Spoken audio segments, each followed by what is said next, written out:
My role is to connect people, to make sure that I bridge the gap between our players and staff, make sure I bridge the gap between Coach Cal and our staff. There's so many things going on today, NIL, social media, transfer portal. You can get lost. I've always felt like I want to connect the office. I want to make sure that we're all on the same page and sharing the information that's necessary to make the right decisions.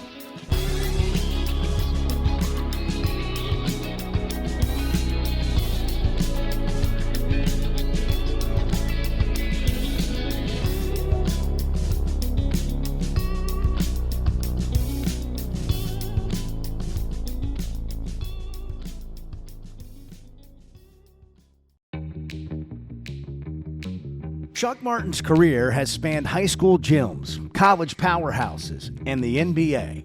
And now that expertise is part of Arkansas basketball. All right, matchups, here we go. Stay down. You know he's in the corners and in slots. He's looking back door every time.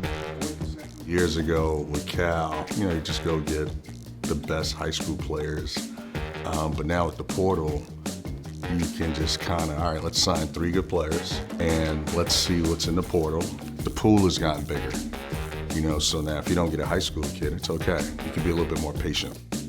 After coaching under John Calipari at Memphis and Kentucky, Chuck decided to follow Cal to Arkansas, creating a familiarity within the staff that's irreplaceable. There's an unspoken rhythm that takes place on staff. It's like a good offense. You don't have to communicate. We make eye contact. You go back door. We make eye contact. Weak side helps, sinks in. He comes out the corner. There's a rhythm there. And we've all had success with Cal. Years of scouting players and building connections gave Martin a rare skill set at identifying talent. But it was his time in the NBA that really helped him develop an eye for greatness. My opinion on how to evaluate completely changed. You don't compare him to a kid at Carolina or Kentucky. You got to compare him to Kevin. Can he compete with Kevin Durant? Can he compete with Russell Westbrook? Can he guard Harden? And that gave me a completely different perspective on how to evaluate. But evaluating talent is more than just the eye test. Chuck Martin's experience goes beyond spotting skills. He dives deep to understand the person behind the player. I don't know if other organizations or college coaches invest that much in the intel, so they make mistakes. And if you don't know what type of person you're getting, then who you are off the court is going to spill over to who you are on the court. And if you have deficiencies off the court, those deficiencies are going to be exposed on the court. As recruiting coordinator at Arkansas, Chuck Martin's experience shows he's uniquely suited to his role, shaping Razorback basketball to compete among the best in the country. But for him, it's all about the impact he can leave behind.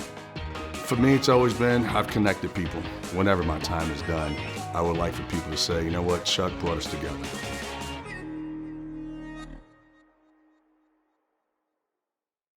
First of all, how did you end up deciding to come to Arkansas? Really, my relationship with Cal. I worked for Cal back in 2005, I believe, to 2008 at the University of Memphis. That was the first time I worked with Cal. And I was introduced to Cal by Bruiser Flint, who was on staff with us. So Bruiser Flint, I worked for him at UMass. Cal leaves UMass to be the coach at the Nets. And they just went to the Final Four. They only removed like 4 years from the Final Four. So in the Northeast, UMass at that time was still a big name, a big brand. So Bruiser becomes the head coach. He had recruited a number of players from our high school, St. Raymond's High School in the Bronx. I was a young assistant coach, and my high school head coach knew Cal and Bruiser fairly well. So he just kind of called Bruiser one day and said, look, I got a young guy who I think will be really good, which was me. So Brew hires me at UMass. I worked a year at UMass with Brew, 3 years at Drexel, and he introduces me to Calipari. So then I get the job at Memphis with Cal. I become a head coach, go on my own journey. Brew goes on his own journey. He reconnects with Cal 6 years ago, Bruiser does. And then he essentially bring me back and bring the band back together. So really the relationship with Coach Cal. He said, I'm going to Arkansas, I want you guys to come with me. And, there's 20 years of a relationship, so. It seems like such a vast network of people that he has collected, I Yeah. would say. It's like if you meet Cal, I feel like everybody's his friend. Everybody has a relationship. Yeah, that's what makes him good. He makes you feel that. Yeah. What's have you guys just stayed in contact? Everybody's busy. I don't but Yeah, how do you do that whole world of being an assistant coach, Yeah. right? Like you're gonna have options. He's gonna have options. Sure. Yeah. But I feel like this time around for him, I mean, obviously some of it's who's available, but Right. but this time around is a chance to reset. Yeah. After a 15-year, grind, Sure. new life. Yeah. And so I'm interested in how this group came together. Again, Kenny Payne spent 10 years with him at Kentucky. Bruiser was the first assistant he ever hired at UMass, I think in 1996 maybe. I worked for him in 2005. Chin Coleman's been with him for 6 years, I think. I think for Coach Cal, a lot of coaches in our profession preach family and we got to stick together and all that stuff, but it rarely happens. I think, if you take a look at Coach Cal's track record, he really means it. We've all been with him at some point over the last 20 years, and he feels like we're a unit. And again, it's like a band, right? Every once in a while, someone goes on a solo project, and you try to figure it out on your own, and then inevitably you come back together. And that's kind of how I feel about this group. It's a good staff. It's an experienced staff who they've all had success in their own right. And I'm excited to be here with these guys. I hear from people that are around you guys on a fairly regular basis that it really is like a family, and it's just different. Yeah. And you're right. It sounds cliche. Right. But what's the dynamic of you and the staff? Take us behind the scenes a little bit. It's such a unique situation. Brad Calipari was like 3 years old when I was at Memphis. He would hang out with my kids. They were 3, 4, 5 years old, and here he is now at 28, I think, on staff. That gives you an idea of how long we've been connected. Bruiser Flint knew Cal when Brad wasn't even born. He wasn't born yet. KP's known Brad when he was 6 years old. It's a unique, I don't know how to explain it. We just kind of know each other. There's an unspoken rhythm that takes place on staff. We all respect each other. We understand each other's talents. It's like a good offense. You don't have to communicate. We make eye contact. You go back door. We make eye contact. Weak side helps, sinks in. He comes out the corner. There's a rhythm there. There's a rhythm. And we've all had success with Cal. KP's won a national championship with Cal. Bruiser Flint's been to the Final Four with Cal. I've been to the national championship game with Cal. Chin's doing a great job on staff. This has worked. So, if it's not broken, don't fix it. How would you describe your role on the staff? My role, I feel I've always been a connector. And so I've, whether it's here or any of the other places I've been at, my role is to connect people, to make sure that I bridge the gap between our players and staff, make sure I bridge the gap between Coach Cal and our staff. There's so many things going on today, NIL, social media, transfer portal. You can get lost. So I've always felt like I want to connect the office. I want to make sure that we're all on the same page and sharing the information that's necessary to make the right decisions. So you're pretty organized. I try to be. I try to be. Yeah. Because it does get going a lot of different directions. Yeah, there's a lot. There's a lot going on. Yeah. It seems like we're just adding to the layers of things that have to be dealt with. It's incredible. In college athletics. Yeah. When I first started, the season wouldn't start until November. I should say Thanksgiving. So the season now has been moved up 3 weeks, and you've got transfer portal, and you got NIL, and you got social media. Everyone's an individual brand. You've got to deal with 15 individuals who have a brand, and you've got to figure out how to manage that dynamic. 20 years ago, you played at Institution A, and Institution A was the brand. Today, that's no longer. You have an institution, University of Arkansas, but then you have 15 brands within that umbrella, and you've got to figure out how to manage it. And a coach is a brand, Coach is a brand. Cal is a brand. Yeah, big brand. And players more than ever are going to where a coach is. Yeah. If they want to play at the next level, because it's how to, as a player, tell me if I'm right, how I manage my brand. Yeah. It's partly who I'm going to go spend No my question. brand time with for a year or two. Yeah. Who you're associated with. Yeah. And, for us and our players, you're associated with a Hall of Famer. You're associated with a guy that's won a national championship. You're associated with a guy who's been to the Final Four at 3 different schools.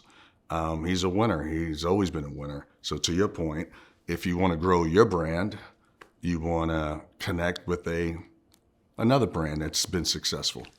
Cal's one of 6 active coaches that have won a national championship. Yeah. It's hard, obviously. It's hard. Bill Self has won 2 in 21 years, and they were 14 years apart. Yeah, beat us in 2008. I was there. Yeah. Charmer hits the shot to take it to overtime. Yeah. And they get that close. Oh man, we were up, I think 9 with like a minute and a half, and our big man Joey Dorsey got in foul trouble, and they made a run, and we missed a layup, maybe missed a free throw, and then Charmer hits the 3 to send it to overtime. But we were that close to winning a national championship at Memphis. Going back to Memphis, man, I remember some of those teams too, and Derrick Rose, all that. But when, going back to that time, so that's 2005, 6, 7, 8, right in there. You were with Cal, and you guys were dealing with big time high school basketball players then, and even back then, there's still a brand mentality. Yeah. Maybe not like there is today, but I wonder, as the game has changed and evolved into NIL, and everybody's just talking flat out, how much money am I getting if I go to X school? Has it evolved that much? Or was dealing with these big name players, because not every program has done that, and now everybody's getting NIL money, so everybody's dealing with it. And I just wonder how a staff like you and the one you're on with Cal has had to change, or were maybe you ahead of the game just because you were dealing with high-profile players already? Yeah, I think Coach Cal has always been ahead of the game. That's fair. Yeah, I think I don't know what it is about him. He's always been a step ahead of everyone in terms of recruiting and style of play. The dribble drive back in 2005 was such a unique concept. It was all predicated on spacing and no screening, which contradicts basketball. It's like, for me to get you open, I've got to screen so then you can get open. And we used no screening. So the defense was confused. They didn't understand, because they've been practicing for 5 days on how to defend screens, a cross screen, down screen, a stagger, and they played us, there was no screening. And so I think that's an example of how far ahead Cal was. Today you hear terms like downhill, dribble drive, get to the paint. We were doing that in 2005. The rest of the country caught up. And then back then he was, he preached one and done if you're able to do it, if you're capable of leaving after 1 year. And at times it wasn't the most popular thought. But today everyone's one and done. Everyone's trying to leave. So, he's just been so far ahead of everyone else throughout his career. He's been able to figure it out. You left Memphis to go be a head coach back at Marist, yeah. Tell me about that journey. You're going on this incredible run that year, and we've only lost 1 game that year. We were going into the national championship game. We were 38-1. We lost to Tennessee. That was the only loss we had, and it was a regular season game. So as you got closer to March, you can see it happening. You can see man, I may have a chance, just because people are talking, and every time you won, there was someone on TV who may have mentioned your name, whether it's Dick Vitale or Jay Billis. And typically that's how it happens, right? Like there's this momentum, this wave that's happening. And when we got to the Final Four, myself and Derek Kellogg, who was the other assistant, we just kind of felt like, I think we got a chance to get a head coaching job. And then when we got to the national championship game, the phone starts ringing. And it was a unique time. Yeah, it was a fun time. Yeah. So it's hard though, right? Like, and it's hard. It's hard to like land at a place where it just works because there's a reason why you're going in there. Yeah. Because they got rid of the last guy or he left or whatever. Yeah. And so what went on with you as far as head coaching? What did you find out about yourself? What did you find out about where you wanted to be after that? Sure. When you're an assistant, your goal is to try to run your own program. And the timing was right for me. I'm from New York. Marist is in New York. It's about an hour outside of the Bronx. I grew up in the Bronx. And there's only 350 jobs in the country, in the world, Division I. And I had a chance to take one of them, and I did. So it was an exciting time. The thing I learned is not every job is for you. You got to figure out does it align with your philosophy? Does that job align with your train of thought, on and off the court? And I was so eager to become a head coach. I'm not quite sure if I really given that enough thought. And I'm not quite sure that my vision of collegiate athletics and men's basketball aligned with what Marist's vision was. And it's not a bad place, it's a good place. But I don't know if that was the job for me. So I get let go at Marist, and I got a chance. I had a good chance to get the Villanova job with Jay Wright. I've known Jay Wright for a number of years, and I just felt like I needed to invest in me and do something different and add more value to myself. So I had a good conversation with Jay. It was going in the right direction. But I took the Thunder job because I wanted to add value to myself, do something different, and reinvent myself. Let me see what the NBA is about. And so I get hired with the Thunder, and I'm working for Sam Presti and Troy Weaver. Was a guy I've known for 20 years that I met through AAU ball. He was an AAU coach. I was an AAU coach 20 years prior. He worked his way up. I worked my way up. He's now the assistant GM and vice president of basketball operations with the Thunder, and I'm in college athletics. So they hire me, and it was great. It was a great experience. It was different. It was the first time in my career I wasn't with the team. I wasn't in a locker room. I wasn't doing a scout report. So that was different. I was just strictly evaluating college players. And what they would do is they would fly me out once a month or every other month because I was living in New York. And I would spend 7 days in OKC watching practice, seeing the players, evaluating the players so I can get a better gauge for who can play for us. So Sam was like, look, I need you to come in once a month so you can see the size and the speed of our players. Kevin Durant, Harden, Russell Westbrook. And once I did that, it just opened my eyes at how good, how big, how fast, how strong, how smart these guys are. So then I would go back on the road and go to a Kentucky game, Indiana game, Michigan practice. And then I just had a different perspective. The college kids were good players, but they just weren't as good as these guys. So my opinion on how to evaluate completely changed. Interesting. Yeah, I had a different perspective I was writing these reports, and then Sam Presti is so smart. He says, I need you to come in once a month, spend a week with us. Just come to practice, watch, go to dinner, hang out. And once I did that twice, like no college player was good enough. Right. Like he stinks. Right. He stinks. Yeah, they didn't stink. They were good players. They weren't Russell Westbrook. They weren't, Kevin Durant, 6'11", two guard.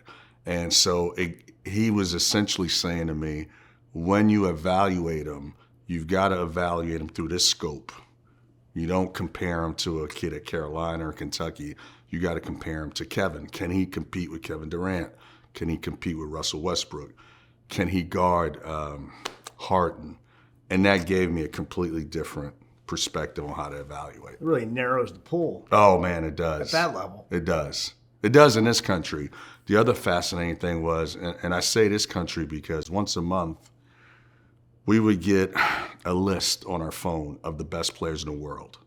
Africa, China, France, Italy, Turkey, Croatia, Serbia. And on that list would be like a Luka Doncic, who I didn't know at the time. I just not met him, but I was just introduced to him through this list. And Porzingis was one of my projects. You know, zoom in on, he was like a 16, 17-year-old kid. And they wanted me to evaluate Porzingis for a year. So every Sunday, along with the other responsibility that I had, they would send me 3 films on Porzingis via Dropbox. I'm sure you're familiar. Yeah, sure. So it would be a film on Porzingis at the age of 17 that I would have to write a report on. And then it would have Porzingis at 17 play with the national team, which is now grown men. And then Porzingis play on the pro team. So 3 different, stages. The first game was against kids his age. The second film was against players who were the Olympic team. The third film would be a pro team, which would be the equivalent to an NBA team. And you can see the difference. He was talented, but he was still 17 years old. So I would do this all year. Every Sunday at 5 o'clock, Dropbox, Porzingis, and I would just write these reports. And then what I realized is the pool narrowed in the States, but there were so many other players around the world that we were unaware of. And it was a great lesson for me to share with the kids here, even at Arkansas. You're not competing with the guy at Alabama or Florida. You're competing with the world. There's another Luka Doncic, and that's the guy you're trying to beat for a job in the NBA. There's so many good players that these guys are unaware of. And it just broadened my scope on basketball. And obviously development, recruiting, evaluating talent are all things that are big for your job here and really anywhere. Yeah. But I'm struck by the number of misses that seem to, we'll call them misses, right? Yeah. Like, invest in all kinds of money in talent evaluation, and people still don't bat 1,000 or maybe anywhere close to it in the NBA draft. Yeah. How do you become a good evaluator? As a fan, we watch and we're like, oh, that guy looks really good. Yeah. But do we really know what we're talking about ever? No. Yeah, right. You know what? I don't think people invest enough time into what's important in evaluating. You gotta. I think the Thunder, and I'm biased too because I work with those guys, but I think they're one of the top 2-3 organizations in the NBA in terms of evaluating a player. And what they do is they do a deep dive into that player. So one of the guys I had when I was with the Thunder, I was responsible for was a kid named Sam Decker. So Sam Decker played at Wisconsin, and I learned a lot about Sam Decker. And he's from Sheboygan, Wisconsin, small little town. And I went back to his 8th grade library. There's a local library there. And librarian, I went to the parking attendant on campus. I went to the cafeteria lady at the high school and just couldn't find out one bad thing about him. So we did such a deep dive. Like we knew if he was available, we were going to take him because I had already done the intel on him. I don't know if other organizations or college coaches invest that much in the intel, so they make mistakes because they're just going by the eye test. 6'8", athletic, can shoot the 3, but they don't really know what type of person they're getting. And if you don't know what type of person you're getting, then who you are off the court is going to spill over to who you are on the court. And if you have deficiencies off the court, those deficiencies are going to be exposed on the court. Whether it's you're not committed off the court, you ain't going to be committed on the court. If you're not paying attention to details off the court, you're not going to pay attention to details on the court. And I think the Thunder, I learned that I mean, that was a great experience for me with Oklahoma. I really understood the value of intel, how to organize it, and then how to deliver that information to you so then you're the decision maker. How do I deliver that information to you so then you can make the right decision? Because we all get the information, we just don't know how to organize it, and we don't know how to deliver it to the decision maker.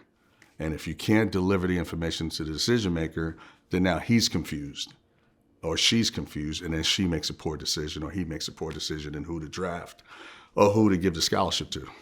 Yeah, man, I feel that. Like, you got a good point, but how you deliver it may not end up being a good point. Yeah, no, That's a big deal. It's a big deal. It's you know, here's this information, and can you articulate it to whoever the decision maker is? And some people are not capable of doing it, whether it's a conversation or written on paper, they just can't do it. So then that person doesn't get the full scope of the situation. So they make a poor decision.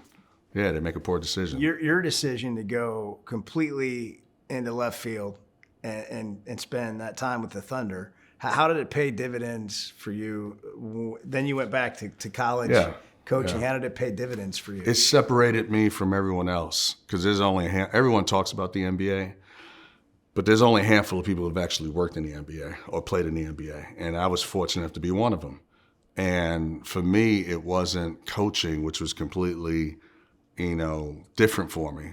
But in hindsight, it was the best thing for me because I learned why you draft a kid, why you don't draft them, why you give them $50 million or give them $2 million. And those lessons I was able to bring back to college, the evaluation, the intel. And I also learned in college, there's a timeline. So there's a deadline rather. So in college, you got an early signing period in November, and then you got a late signing period in April. So what happens is we have knee-jerk reactions. So if I'm recruiting a kid and I think he's okay, and you call me and say, hey, Alabama offered him, even if I think he's okay, I react to it. And then you make poor decisions. You take a kid that maybe you knew in your gut is not a good fit for you, but because you heard Alabama was recruiting him, you just knee-jerk reaction. Well, in the NBA, there's only one deadline, the draft. So that allows you to have more time to make the right decision. So if you go see a kid in November and he was great, I mean, he scored 30 points. You see him again in January, he had 1 point. You see him again in February, he had 15 points. You see him again in March, he had 22 points. You've got a bigger body of work. And somewhere in the middle lies the truth. So then you have more time to make a rash decision. And there's no recruiting in the NBA. It's your decisions, your choice. I'm going to choose to take him. So there's no manipulation. In college, you can get manipulated if you're not paying attention. So again, I think you're okay, but I heard Alabama's going to offer you. So all of a sudden now I think, man, I don't want him to go to Alabama. I'm going to recruit him hard. And so you've got to be, wary of that. So all that, I don't know if that makes sense. You put in no, it does. No, I think we see a lot of that. Like, first of all, I think we're all driven by fear. Until you understand where the fear is coming from, it could be a big problem. Correct. Right? But that fear of missing out or somebody going to go over here and they're going to beat us with this guy. Right. So now you're a recruiting coordinator at Arkansas. Yeah. And so this is good depth to like your expertise in evaluating and why to offer and why to get this player that is really intriguing. Tell me just a little bit more about your journey between the Oklahoma City Thunder and coming to Arkansas. And, just hit your stops along the way and what they've all been like. I mean, I know you could go on on each one of them, but give me a little bit of each one. Yeah, I was with the Thunder. I thought I was going to stay in the NBA. I loved the lifestyle. I was learning a lot, and I felt like in 6 months I was moving pretty quick. And then I get a phone call from Coach Cal. He's at Kentucky, and he says, I think I'm going to have an opening. But it's not full-time coaching. It's like a special assistant to the head coach, something like that. So I said, all right, I'm all in. I'm familiar with Coach. We've been together.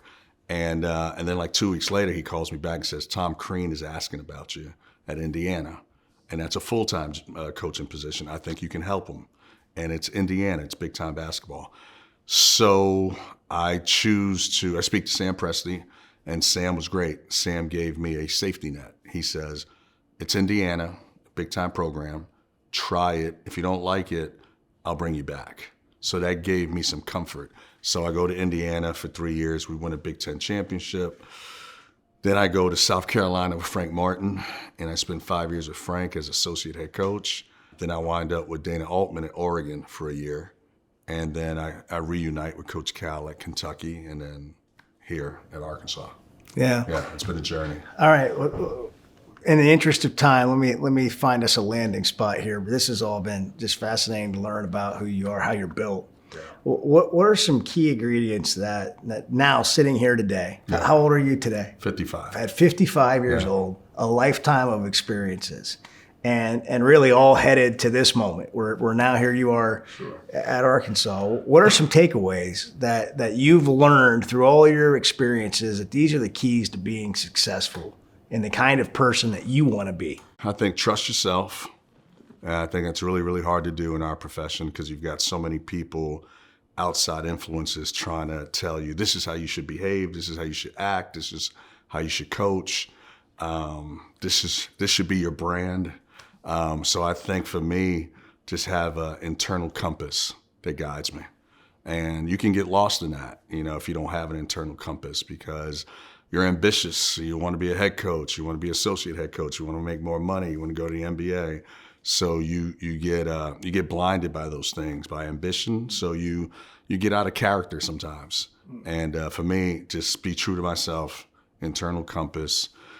Growing up in the Bronx in the 80s was not a picnic. It was a tough neighborhood.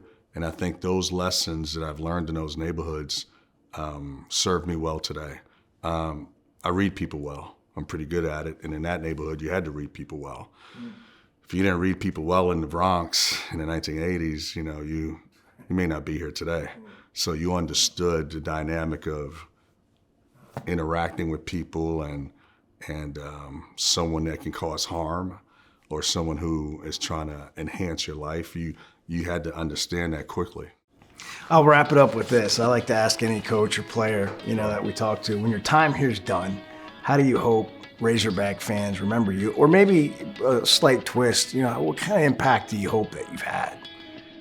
For me, it's always been, I've connected people. Did he connect people? Did he bring people together? Whether it's the community, the players, the coaches, athletic department, whenever my time is done, I would like for people to say, you know what, Chuck brought us together. He had an ability to connect with people. He had an ability to when things were difficult and challenging and people were ready to go in their separate ways, he was able to bring everyone together.